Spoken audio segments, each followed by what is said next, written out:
Hello, everyone, and welcome. I'm Dr. Lance Thompson. I'm the Global Minded's Board Chair, and I'm pleased to introduce this month's K-12 equity event, Safe from the Gate, Empowering Kids to Make Better Decisions Online.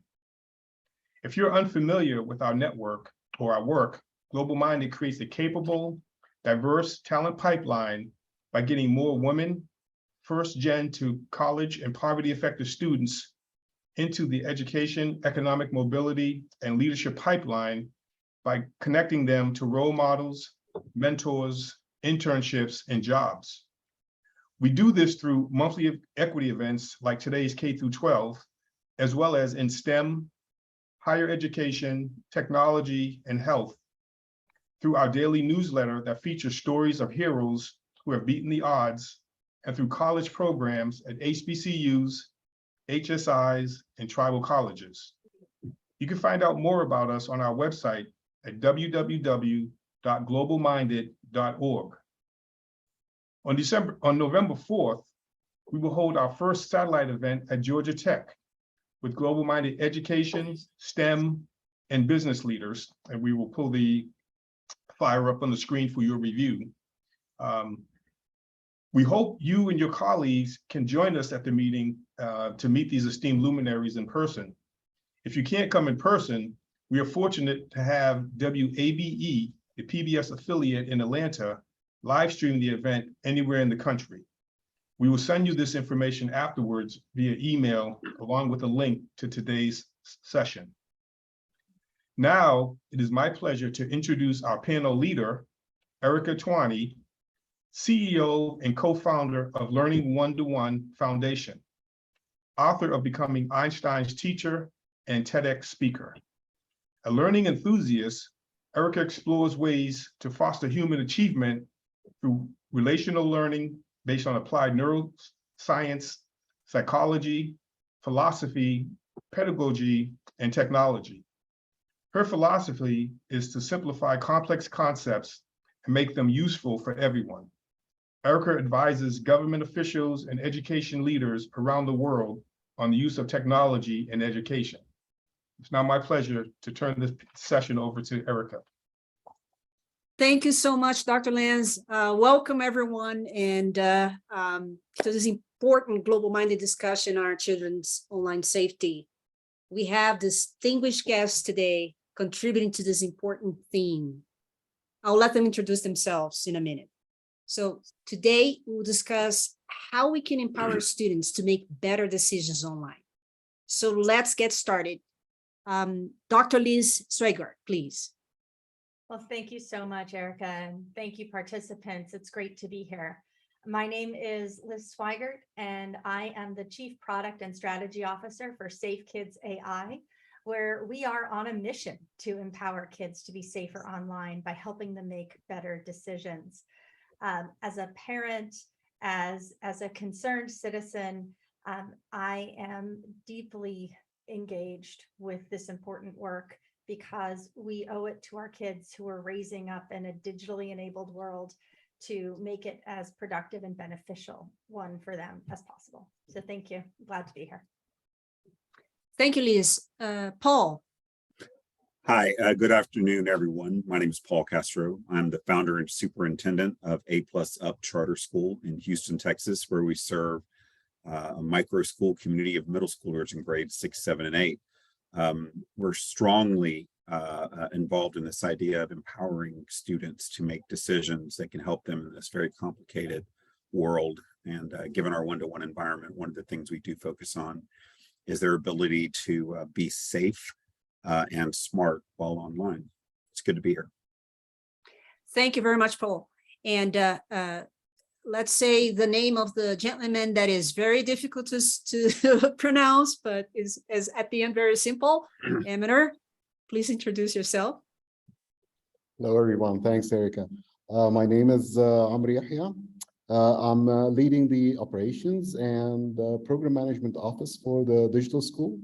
Online safety for us is a very interesting topic because we address the topic from the perspective of our client, and our client is primarily we serve underserved communities and marginalized students.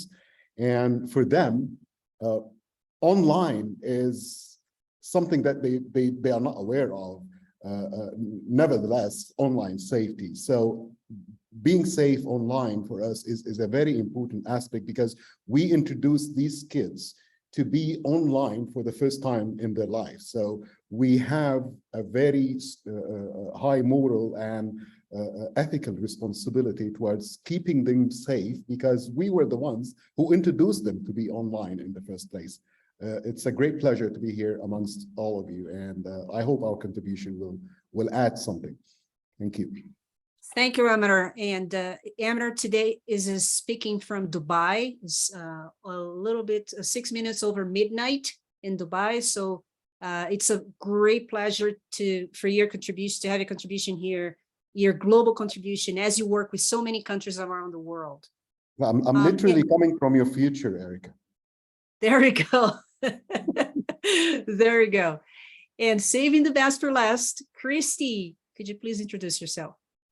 Hi, I'm Christy Adams. I'm the Chief Learning Officer with Family Scholar House in Louisville, Kentucky, where our mission is to end the cycle of poverty and transform our community by empowering families and youth to succeed in education and lifelong self-sufficiency. So this topic is really of importance to me because, number one, we are working with families around education, and they are utilizing technology more and more every day. Both generations, a parent and child, but also we work with a population that comes with a lot of trauma, and we know there's a lot of trauma in the world, and how being safe online can either hinder their progress and their trauma or hurt it more. So important topic, and thanks for allowing me to be here today, and thanks for those who are watching. Thank you very much, Christy. So let's get started. Let's give a context to our audience. So Paul, could you give us an example, one example of why we must pay attention to children's safety online? Well, unfortunately, as a public school educator, we run into problems like this quite often. Just last year, we had a child who was approached online. It was 2 years ago, approached online, and it was possibly going to be a human trafficking type situation. The kid was very quiet, not a kid who got out a lot, and had gone online, met a friend who was supposed to be a teenager as well. And thankfully, the parents intervened. We were able to out the individual as an adult and involve law enforcement. That's an extreme thing, but I think it's also every parent's nightmare to have something like that happen. And Liz, I believe that you work every day with these top issues. What have you seen out there? Give us also one example of what you've seen out there. So one of the things that I've seen is, especially since the pandemic, when many schools were forced to go to one-to-one technology environments, in other words, one device per student, the approach to classroom management has had to change dramatically. You have young people now with devices in front of them, many for a significant portion of their day. And where the challenge comes in is that it's not just about keeping them from going to places that they really shouldn't be, but also just helping them to learn how to stay focused, how to stay on task while they're in school. And it's such a basic skill that you need as an adult. Situational awareness. Is this the right time? Is this the right place? And so what I see in my work every day are two things. I see one, kids who are being lured into content that is really not appropriate for them, even potentially dangerous. And also kids who are struggling with self-regulation, struggling to be able to maintain their focus on the task at hand while they're being bombarded with distractions and technology that itself is built to suck them in. These algorithms are designed to capture their attention and hold it. And it's not just them, it's the adults too. So it's really, to me, it's two things in terms of how do we keep them safe? How do we support them in being able to use the technology productively, and also keep them from being exposed to things that could cause them harm, or even, as Christy alluded to earlier, trauma, re-traumatize them even. Absolutely. Christy has an extensive experience working with families, and then that trauma aspect as well. What have you seen out there, Christy, that you could give one example of the importance of the discussion today? I think, in going back to what she was saying, they're spending an immense amount of time online. They're looking for validation from individuals, especially if you have kids who are not around a lot of people. I think COVID heightened all of us. We're used to talking to people through a screen now, and being with people in person doesn't feel as safe. So screen talk feels safer, but we don't know how to engage or how to validate who we're talking to. But kids look for those who are similar to them or have similar interests. So hearing Paul talk about someone meeting online and thinking they're a teenager, we don't know who they're talking to essentially online. But that's who they're looking for to tell them they're doing a good job in life, or this is the person who has an answer for them. That's who they're turning to. And then they get sucked in, for lack of a better term, and they're more easily accessed. If I have a parent, for example, or two parents who work all day, and in some professions can't access a computer to talk to me or a phone, but I need something, I can instantly log on and get somebody to talk to me, good or bad. Yeah, absolutely. Now, Amner, do you, as you mentioned in your introduction, you said that many times the digital school today is the first experience that children have with online learning. What's your international perspective, since you work with so many countries, of online safety, given the work with various countries? Is online safety the responsibility of parents in that case, or the school? Yeah, excellent question, Erika, but I'll need to start with our experience here, because I'll need to expand the concept of online safety here, because if we are going to discuss online safety, that we need to look at it from the perspective of the user. And as an example, in our approach, that was a refugee camp where these children they have never seen stairs in their lives. To that extent, their life was basic. So you can imagine them being exposed to the online.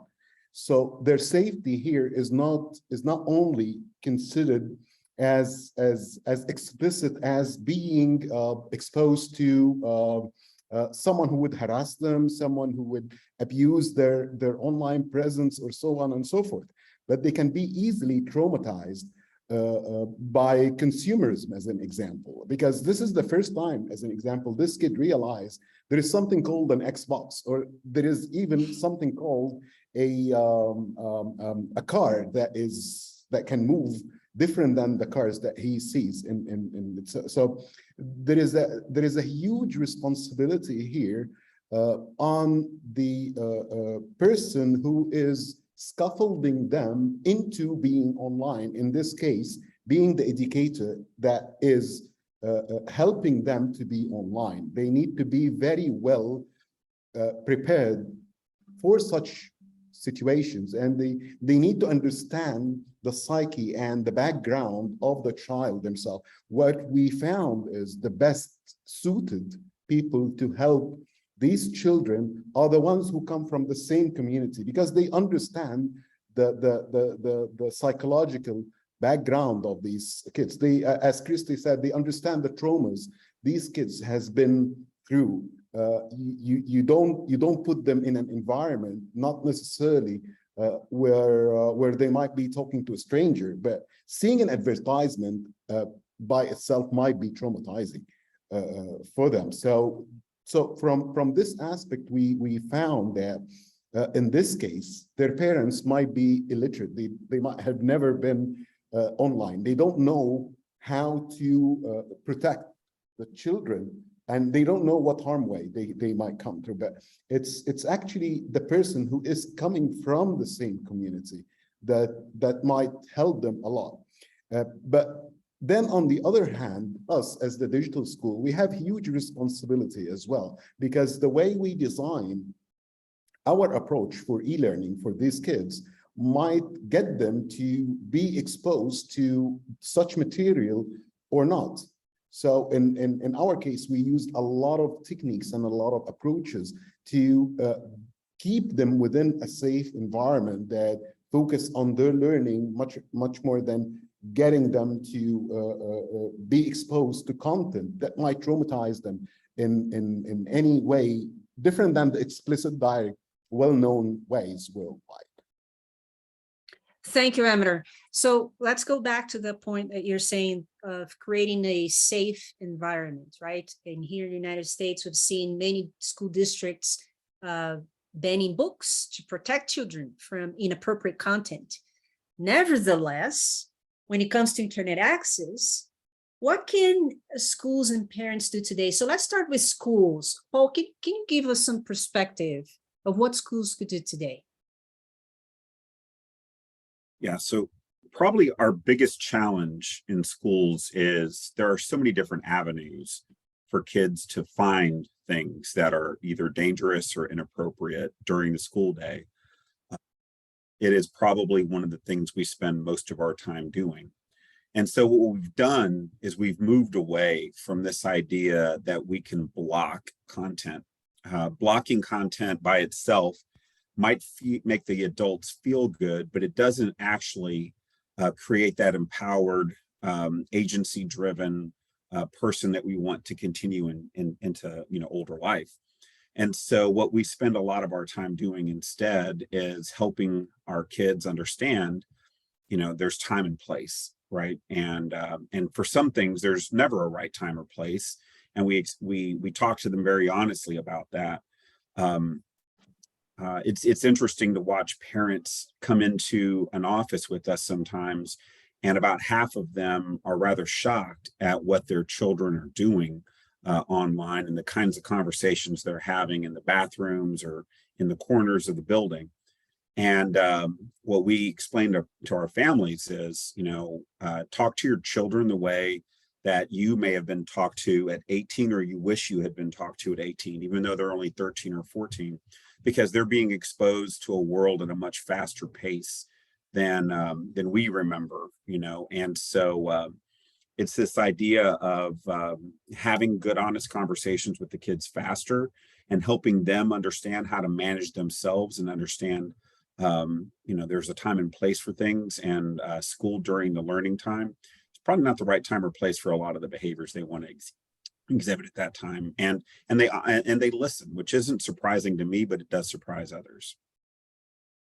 Absolutely. That developing agency is your key word right there. And I think that Liz has been researching and working on it for a while now. Liz, can you share with us how Safe Kids is working on that aspect right now? Absolutely. And thank you for that. So one of the things that kind of came up earlier are the skills that our kids really need to be safe online. And they're also the skills they need to be safe and to function well in real life and into adulthood. A lot of what the education is for kids about online safety right now focuses on abstract concepts that are hard for them to grasp, like privacy. There's also a lot of trauma around stranger danger. Now, Paul described a scenario earlier. It is our worst case, and it is the nightmare scenario of parents. It's also, though, one of the least likely scenarios that's going to happen. When it does, we hear about it. We hear about it everywhere, and we often think that, oh, that's the biggest risk for our kids. It is a risk, and it's an important risk that we're able to address. But when we think about What is it that our kids really need to be safe? It's not the settings of their cookies. It's two things. The first one is critical thinking. What is their ability in the moment to interrogate the information with which they are being presented? So when they have someone who they do not know representing that they are a young person, what is their ability in the moment to pull themselves back and say, does this feel right? Does this look right? What here might be a red flag? That ability to critically think in the moment. And the second one is, what's their rubric for decision making? What is their process to make a sound decision? How do they take in information? How do they reflect on it?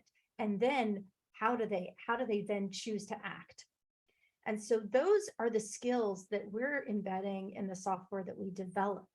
Because going back to something that Amar said earlier, when we think about people posting online, and when we see this information, everything that's being put out there, and Christy, you referenced this too, people who are looking for validation. What we see is that it's really driven by, again, two things: the slippery slope. The first one is this preference for interacting online and inability to connect in person. And the second one is using technology, using the internet to regulate your mood. In other words, I feel bad about myself, so I go online and I post whatever I have to post in order to get the reactions that validate me. Whether or not they're in my best interest, whether or not it's even positive, doesn't matter, because that's what I'm relying on to feel better about myself, to feel valid. And so as we try to work on this in a software context, what we have worked on getting away from is this parent and school policing. And Paul referred to this earlier.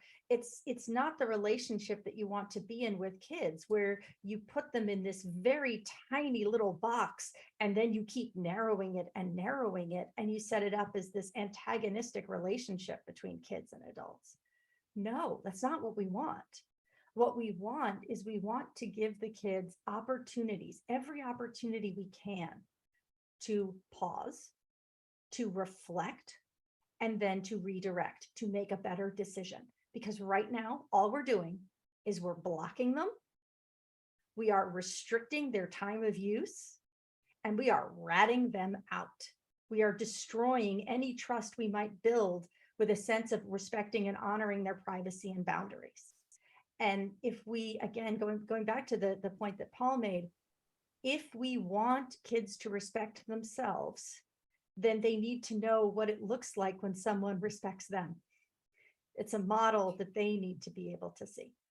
So as we think about what can technology do to help us to combat the things that technology can do badly, it's really about how do we help use technology to redirect kids back to authentic human relationships, because that's where the answer is in this. It's not more tech, it's human interaction. Thank you so much, Liz. It will be so much easier if we could just, snap our fingers and develop the right skills instead of just letting it go and seeing the results that we have today that develop without the education that Paul mentioned before, and the guidance, the technology guidance that Safe Kids offer today. And there's also the parental perspective, right? And I believe that Christy is the person who can share a little bit more. Christy, what do you think of that? We talked about skills here. We talked about, Liz mentioned situational awareness, self-regulation, critical thinking, choice, respect. And Paul mentioned empowering adults, right? Empowering agency to make sure that we have healthy adults in the future. And I'm sure that what Paul was saying here will also impact on the social emotional aspect as well. As you are more secure, as you are self-confident, of course, you're going to be a better, healthier adult. So how can parents help in that aspect, Christy? Well, and I think, I was listening to both Paul and Liz, and I'm like, they know this is what we need.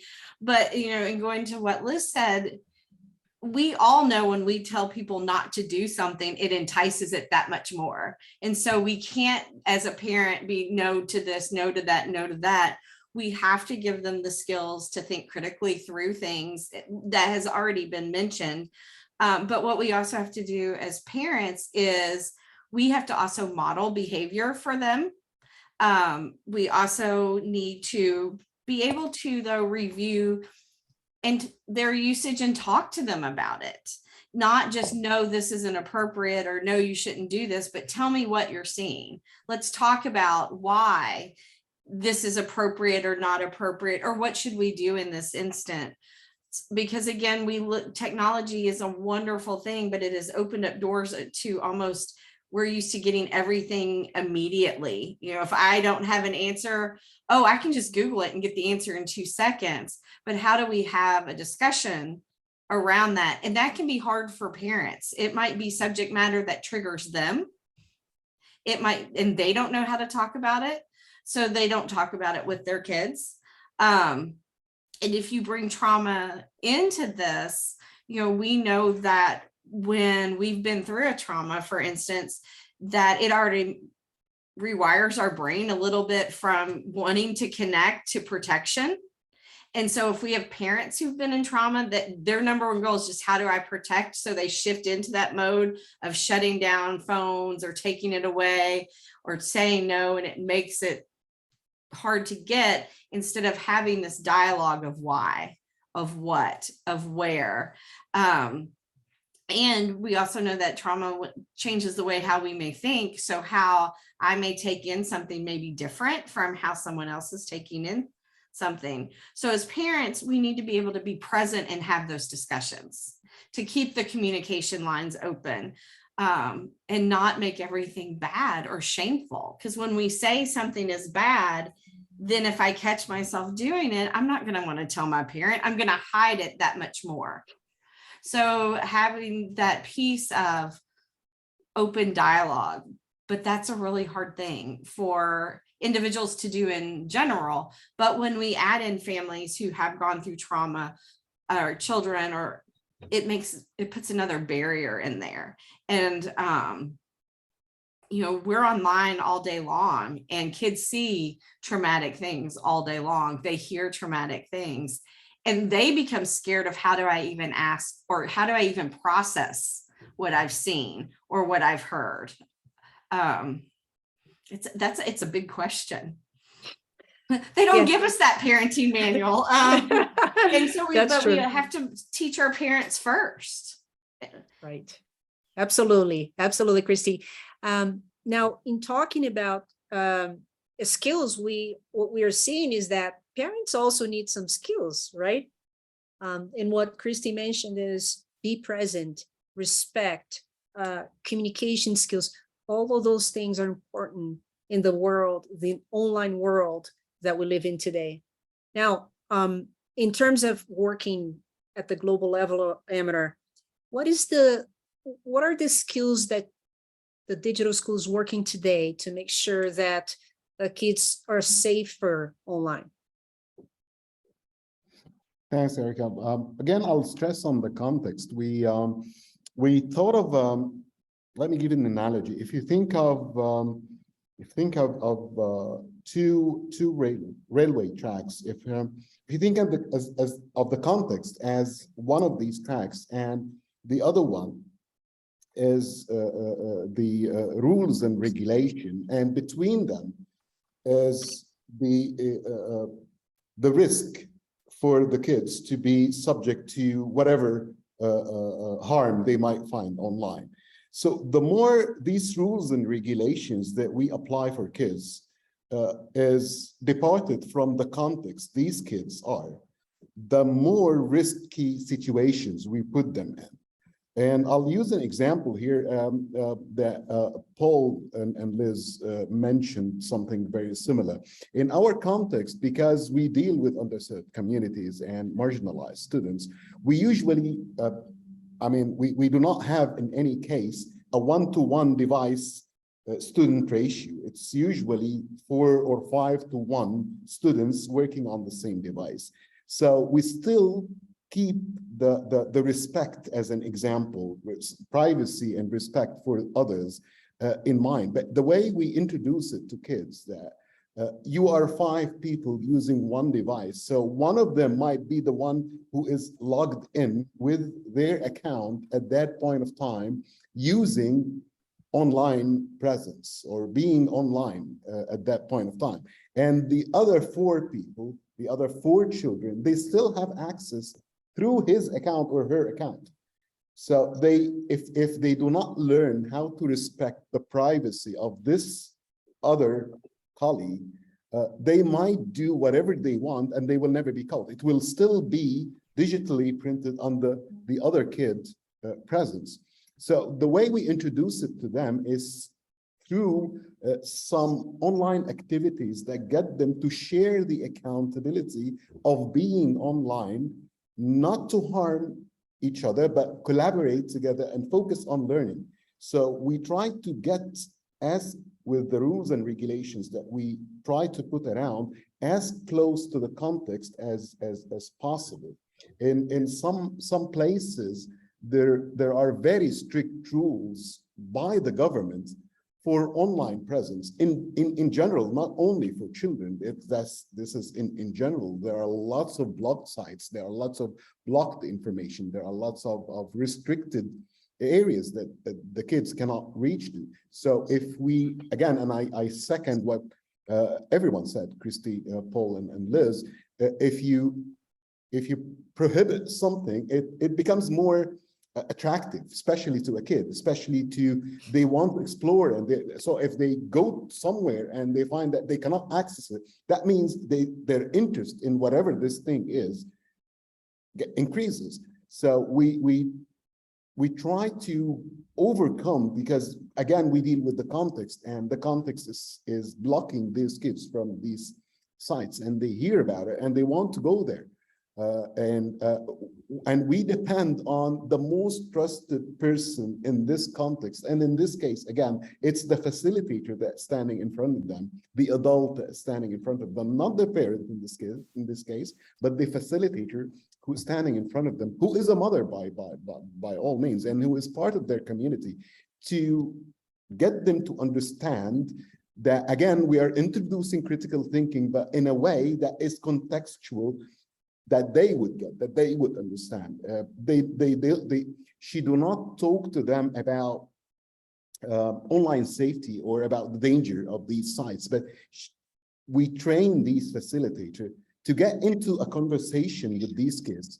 The aim of this conversation, it's built and designed to increase the critical thinking for the kids, but we do not go and tell them such, because again, in their context, they are so used to be 100% constantly directed by an adult, even in a violent way in lots of cases. So they are used to this, and they do not know anything else. So we try to get as close to the context as possible into developing that. So even when we develop our online safety policy, we try to adapt this policy to the context that we're dealing with. Thank you, Eric. Thank you, Emitter. So it's clear that we can see the huge difference when we talk about underserved communities, right? They're so restricted in so many ways, especially the communities that you work with, refugees, countries in high poverty countries in general. So they have already the oppression, and perhaps the internet and the online access is escape. And that brings us to a topic that many parents have thought about and school leaders have thought about. However, is not a reality yet, but it's coming, and it's coming fast. It's a new technology trend that is evolving called the multiverse.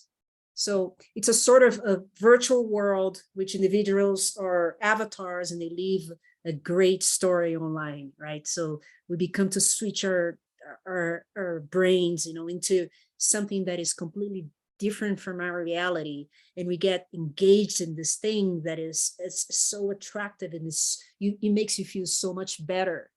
And today we see that coming into play through games and some other, like a online concert. However, eventually we'll get to schools and we'll get to education, and you know, children are already playing with those games already. So Liz, what do we have to pay attention as education leaders and parents to prepare for the multiverse? Oh, well, you give me the easy questions.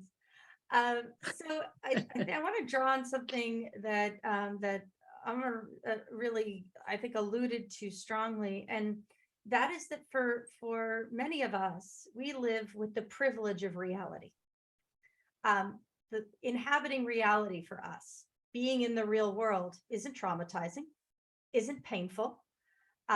We have the privilege of being able to exist in our reality and not feeling a constant need to escape it. There are many people, many young people who do not live with that privilege. And for them, it's one of the reasons why I really fight against the vilification of gaming. It's not that the technology itself is evil or bad. It's a question of how we're, one, addressing the underlying trauma that is causing the need for this escape.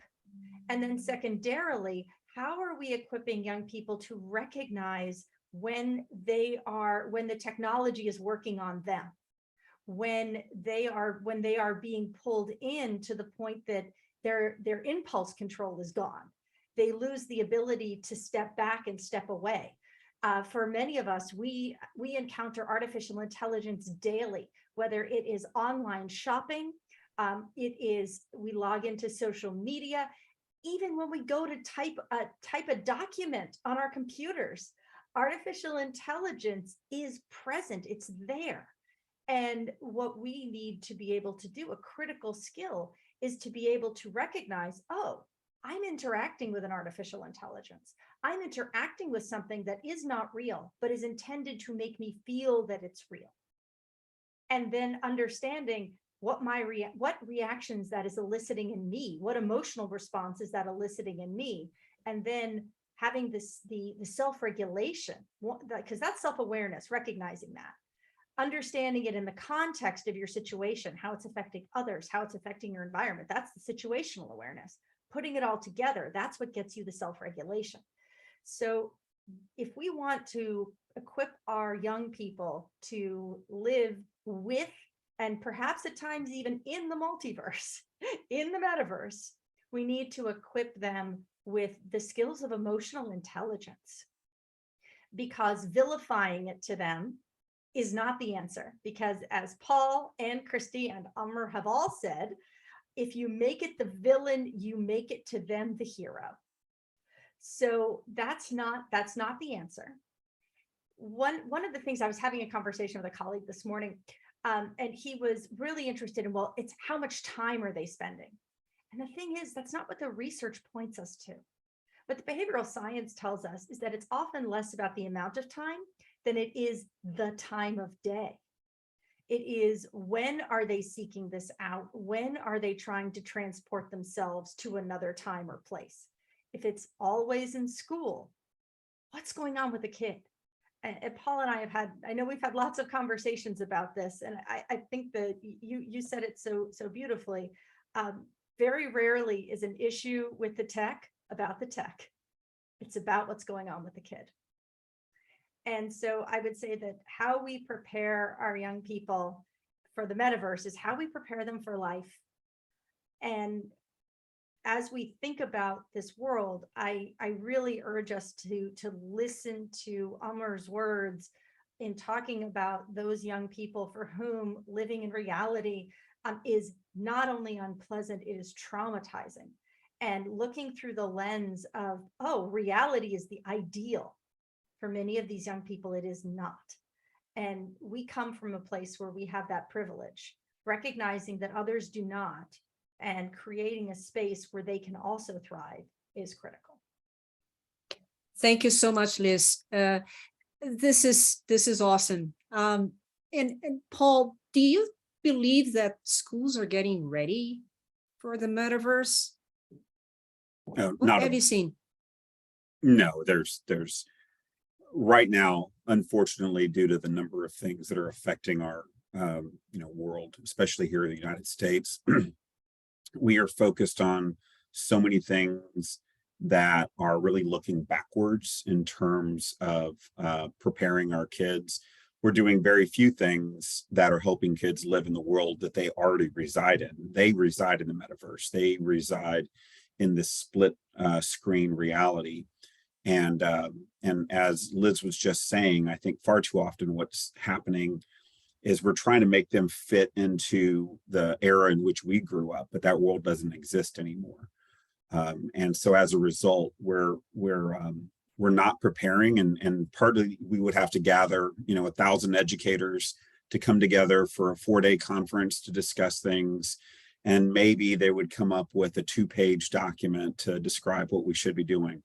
We're just too bureaucratic and clunky to do it. I don't know what the answer is, but I know that right now we're not doing a good job there. That's something highlight here, a highlight for education leaders listening to us right now, is to make sure that we understand what's coming and to make sure that we're joining forces to get our children ready for that. So Amateur, as an engineer, you know very well of all the aspects of the metaverse. Can you chime in and give us your view on that? There are two aspects here in my mind. First is when I first got introduced to the metaverse, I immediately remember long ago when I first time in my life when I saw a chatting program on the internet. And at that point of time, there were a lot of talks about the benefits of connecting people all over the world through online presence. Then comes video chatting, comes consumerism and online shopping, comes social media, and I see a repetitive pattern that sounds like we're doing the same mistake over and over and over again, which this is why I clap when Liz said that the technology itself is not evil.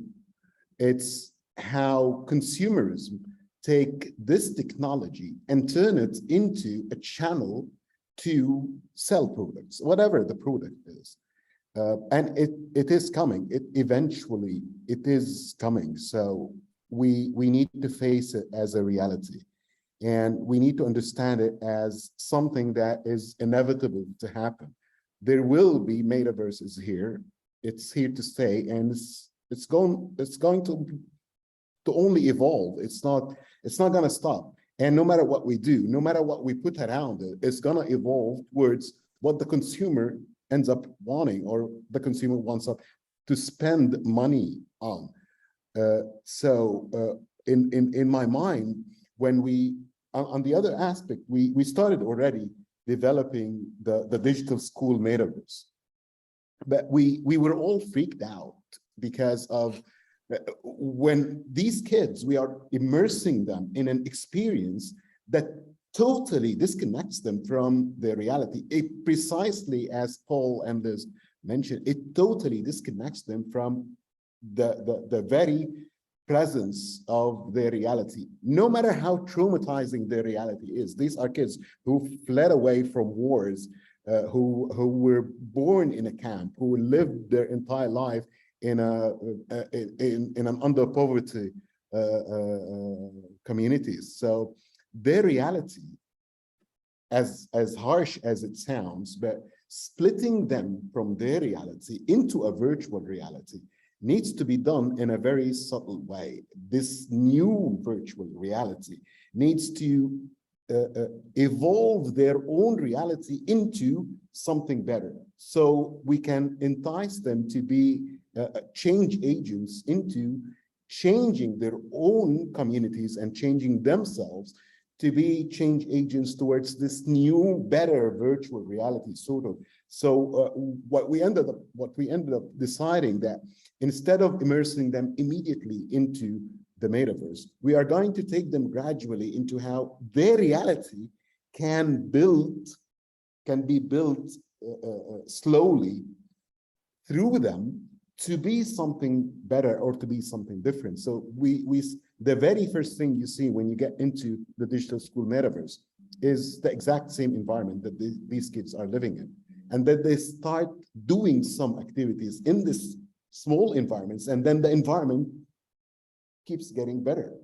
And then we stop and we ask them to actually go back into their reality and start doing this, like go help a neighbor, go fetch water for a neighbor, go help your younger brother or sister in their homework, or so on and so forth. So they gradually feel their part and their role into bridging the reality, which is very important to stick with, as Liz said, and gradually move into this better world, no matter what this better world is. That's a big, big hope, Aminar. And I do hope that that's the future of education, a metaverse in which children can practice the skills that they want to, with room for error and no death consequences, right? And then apply those skills in the real world eventually. That's a great application. Here it is, education leaders, a great point to pay attention to. Excellent. So I wanted to spend the last couple of minutes of our conversation on something that hurts me profoundly, which is online safety, drugs, right?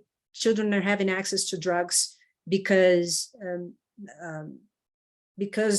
through social media event mainly.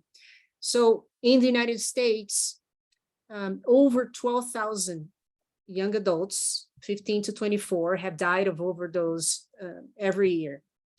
And of course, everybody knows fentanyl is the main driver of deaths. Speaking of Texas, for example, Kevin Mcconville from Texas, 17-year-old, just died last August 2nd, which was just 2 weeks before he was about to start his senior year, which is extremely, extremely heartbreaking.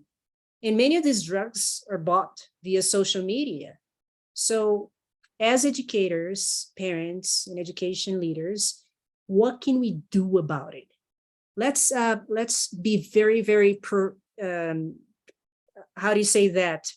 Productive. Let's give 3 common signals that we can get from kids and how we can help them.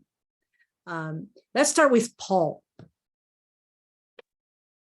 I think one of the biggest signals is you have to be in conversation with your kids. If they start pulling back, there's probably one of a number of things going on, but it definitely opens up a place for a conversation. I have 3 kids myself, and I can tell you that they do have their ups and downs in working with middle schoolers this whole time. But a big change in their social behavior, trying to hide things from you, can be normal, but it also could be a signal that there's something to be paying attention to. Just being, aware without overbearing on the child, I think is critically important. Thank you, Paul. And Liz? So one of the things I think is really important to keep in mind in terms of interacting parents and kids when it comes to online safety is what the literature tells us about what skills or what characteristics parents exhibit that lead to better outcomes with their kids when it comes to staying online, when it comes to being online. And one of the key ones is that parents who are authoritative versus authoritarian have far better outcomes with their kids. And let me explain what I mean by that. when a parent is authoritative, it means that they are an authority on a subject. They're an expert. Their kids regard them as competent. So if your fear is, I can't talk to my kids about drugs or ask them because it will plant the idea in their head that these things are there and they will go do them, I have news. The idea is already there. And your mentioning of them is not going to all of a sudden create a thought that didn't previously exist. Plus, the good odds are their friends are talking to them about it. So to the extent that you can be proactive, as Paul said, in talking to your kids from an expert, authoritative fashion, you establish yourself as competent in this area. Kids are more likely to disregard what their parents tell them about online safety, safety from drugs and alcohol, and a whole variety of other behaviors if they believe that their parents are competent in those areas. If they believe that you're a technological noob, then they're going to listen to their friends, regardless of how bad their friend's information is, because their friend presents themselves as the authority. So establishing yourself as the expert, you can come to me with questions anytime, kiddo, and I will give you the straight dope, so to speak. I will give you the answer, and you can trust me because I'm your parent and I know this stuff. And a lot of times parents shy away from this because, frankly, a lot of this stuff is really uncomfortable. But if you think it's uncomfortable now, just wait till later. It will only get worse. So being authoritative, being the expert. The second one is coming at it from a supportive perspective, as opposed to a punitive one. If your kid knows that that anything that they tell you is going to result in you saying, did you do the thing? Are you involved in the bad thing? If it's just going to result in you coming down on them like a ton of bricks, whether it is in a school environment or it's in a home environment, they will shut down. And as Christy said, they're going to hide it from you. You're going to hear nothing. So if you can position yourself as authoritative as opposed to authoritarian, and you can position yourself as supportive, inquisitive, and curious and encouraging, as opposed to punitive, then you have set up a much better environment for you to be able to have those conversations up front with your kids. Because at the end of the day, it will not be software that keeps them safe from that. It will be a relationship with a trusted adult. And parents, we want that to be us. Absolutely, Liz. Relationship, trust, presence. Those are the key words that we have talked through the last hour, right? Let's wrap up with Christy. It's a different perspective, of course, Christy, but you also work compared to the communities that Amateur works with, but you also work with underserved communities, right? So how do we engage parents and educate parents to make sure that those situations are avoided? Well, one, I want to go back to something Liz said about talking to them.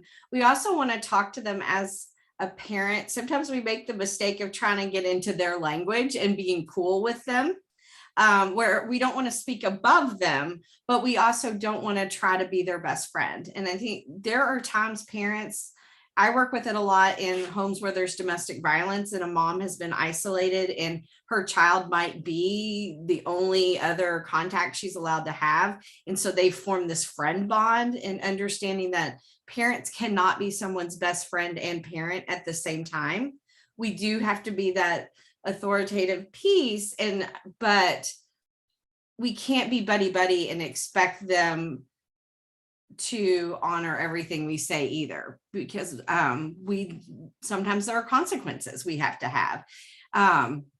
But in hearing all of these discussions from experts, it's been interesting because in my world, I'm thinking about a lot of what we're saying are a lot of components of being trauma informed.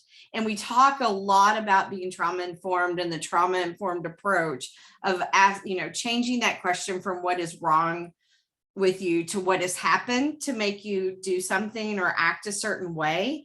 But if we take the components of being trauma informed, it's exactly what we've talked about. How do we create safety for our kids, for ourselves in our discussions? How do we help them feel both physically and emotionally safe to have discussions or to seek out information?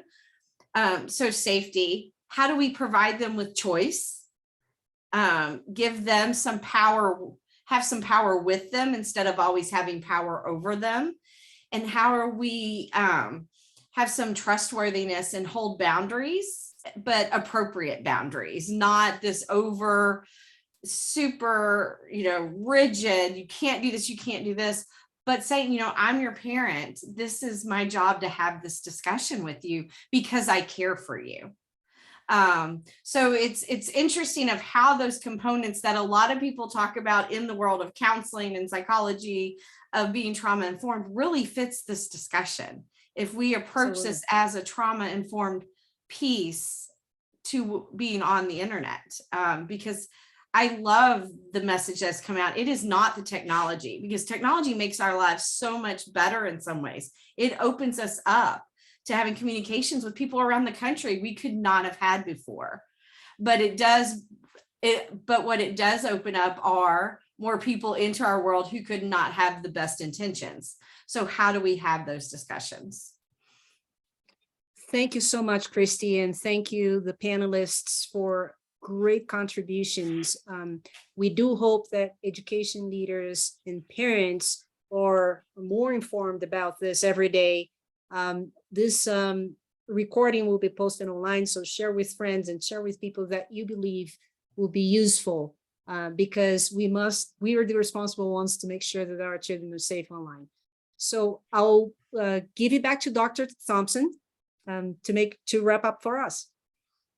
Thank you, Erika, and I want to thank the full panel for what a great discussion, a lot of great insights and experiences shared that should be very helpful to all of us. Certainly us as parents, but even all of us as just practical users, of the internet and of technology. So I want to thank everyone for your contribution, and I also want to thank everyone for participating from the different locations around the country and around the world that you guys are residing in. So we really appreciate your commitment and dedication to this topic. I'd like to thank all those who participated online for this event. And as we said earlier, it will be posted with a link for future viewing. And with that said, I'd certainly like to thank our full panel, and particularly special thanks to our panel leader, Erika Twani. So thanks, everyone. Appreciate it.